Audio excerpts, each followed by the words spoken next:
Hello guys, മനീഷാണ് കേട്ടോ. കുറേ നാളായി അല്ലേ വീഡിയോ ചെയ്തിട്ട്. അപ്പം ഇന്ന് ഞാൻ സംസാരിക്കാൻ പോകുന്നത് കല്ലട ബസ്സിനെ പറ്റിയാണ്, സുരേഷ് കല്ലട ഗ്രൂപ്പിനെ പറ്റിയാണ്.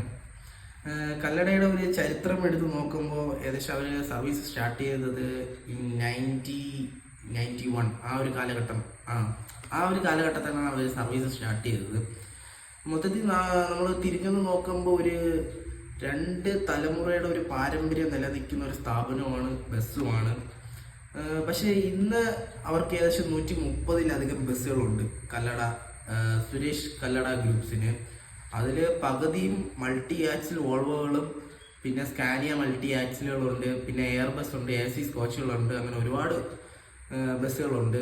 ഏകദേശം 130-ലധികം ബസ്സുകളുണ്ട്. പിന്നെ അവരിൽ ഏറ്റവും ഹൈലൈറ്റ് ആയി നിന്നൊരു സംഭവം എന്ന് പറയുന്നത് 2013 ആ കാലഘട്ട സമയത്താണ് ഈ സ്കാനിയ ബസ് ഇന്ത്യയിൽ ആദ്യമായിട്ട് വരണതും ബസ് വിൽപ്പനകൾ തുടങ്ങുന്നതും.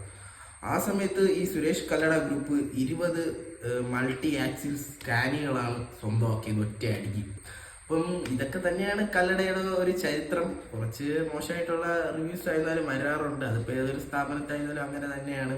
പക്ഷേ എനിക്കിതുവരായിട്ട് തോന്നിയിട്ടുള്ളത്, കൊടുക്കുന്ന ടിക്കറ്റിനുള്ള ഒരു ഇത് അവരെന്തായാലും പ്രൊവൈഡ് ചെയ്യുന്നു. അതായത് അവരുടെ ഒരു രീതി എന്ന് പറഞ്ഞാൽ കുറഞ്ഞ ടിക്കറ്റ് ആണെങ്കിൽ അതിനുള്ളത്, കൂടിയ ടിക്കറ്റ് ആണെങ്കിൽ അതിനുള്ള ലക്ഷറിയും അവർ പ്രൊവൈഡ് ചെയ്യുന്നുണ്ട്. എനിക്കിതുവരായിട്ട് ഒരു മോശം അനുഭവം കല്ലടയിൽ നിന്ന് ഉണ്ടായിട്ടില്ല. ഞാൻ എപ്പോഴും യാത്ര ചെയ്യാറുള്ളത് കല്ലടയിൽ തന്നെയാണ്. എന്തായാലും ഞാൻ സാറ്റിസ്ഫൈഡ് ആണ്, എനിക്കിഷ്ടമാണ് കല്ലട. അപ്പം കല്ലടയുടെ ഒരു ചരിത്രം എന്ന് പറയാൻ ഇത്രയൊക്കെ തന്നെയാണ്. അപ്പോൾ വീഡിയോ ഇഷ്ടപ്പെട്ടാൽ ലൈക്ക് ചെയ്യുക. പിന്നെ അടുത്തൊരു ബസ്സിൻ്റെ വിവരങ്ങൾ നിങ്ങൾക്ക് വേണമെങ്കിൽ കമൻറ്റ് ചെയ്യുക. പിന്നെ നിങ്ങൾക്ക് കല്ലടയെ പറ്റി അറിയാനുള്ള വിവരങ്ങൾ താഴെ കമൻറ്റ് ചെയ്യുക.